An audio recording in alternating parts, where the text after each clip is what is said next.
Assalamualaikum warahmatullahi wabarakatuh. The honorable judges, respected teachers, and all of the happy audiences. First of all, let's thank to Allah the Almighty God, who has been giving us mercies and blessings until we can attend this competition in a good condition.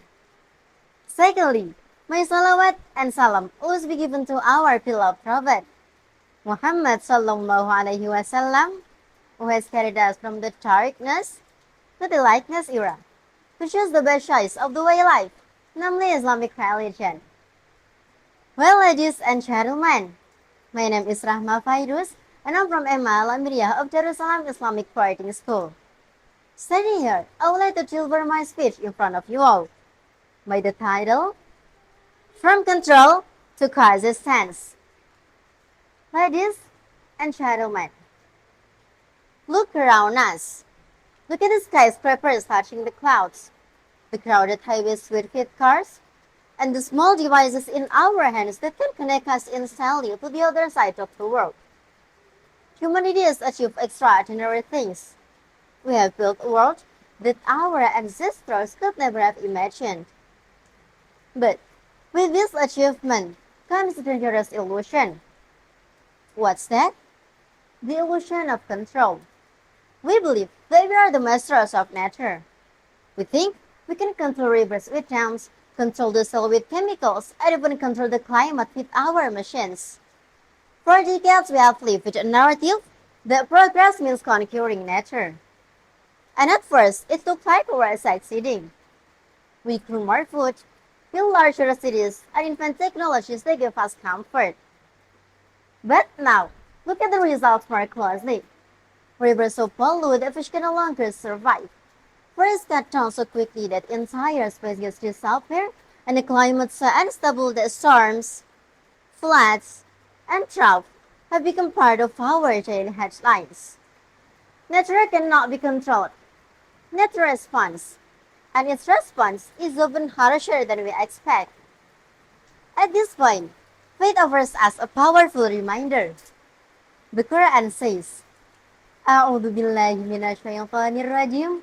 Bismillahirrahmanirrahim. وَلَا تُفْسِدُوا فِي الْأَرْضِ بَعْدَ إِصْلَاحِهَا.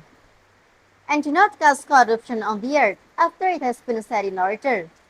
Quran Surah Al-A'raf, verse 56. This is not just a warning. It's a reminder that the earth was created in balance. And when we disrupt that balance, we are the ones who suffer the consequences. So, the question before us is no longer, how can we control nature better?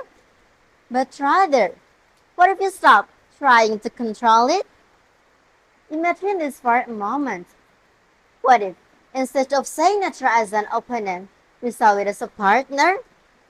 What if we treated a forest not as a collection of trees to be cut down, but as a teacher showing us the power of symbiosis? What if we observe the river, which always fun is when not by fighting obstacles, but by flowing around them? And learn that search is not always about resistance, but about adaptability. Even pests, which farmers often consider enemies, can be sentience-friendly. They are not random invaders. They are a signal. For instance, that our ecosystem is unbalanced. If we learn to read the signs, we can farm in harmony with the land rather than against it. Now, consistency does not mean giving up progress. It does not mean returning to the stone age. On the contrary, it means designing a smarter, more resilient kind of progress. It means building cities that work with natural cities that absorb rainwater instead of pushing it into trends that flood. It means creating energy systems powered by wind and sun instead of by smoke and fire. It means planting crops suited to local soil and climate instead of raising monocultures that exhaust the land. And most importantly, it means shifting our mindset. For centuries, we believed our greatest strength was our ability to bend nature to our will. But in truth, our greatest strength is cooperation. Our ability to adapt, to collaborate, to live with the limits of the ecosystem that sustain us. The shift from control to coexistence is, I believe, the most important transformation of this century.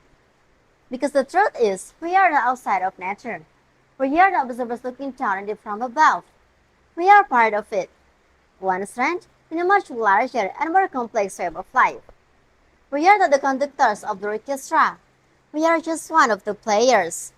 And when we play in harmony, the music is beautiful. But when we play out of tune, the whole orchestra suffers. So, my friends, the choice is in our hands. We can continue fighting against the very system that gives us air to breathe, water to drink, and food to eat. Or we can learn to live with it, to respect it, and to coexist. Let us stop fighting and start listening. Let us move from a narrative of conquest to a narrative of collaboration. Because when we just coexist with nature, we not only protect the planet, but we also discover balance, humility, and peace within ourselves. Ladies and gentlemen, that's all what I can in this time. Thank you very much for your kind attention. I apologize if any mistakes. And the last I say, wassalamualaikum warahmatullahi wabarakatuh.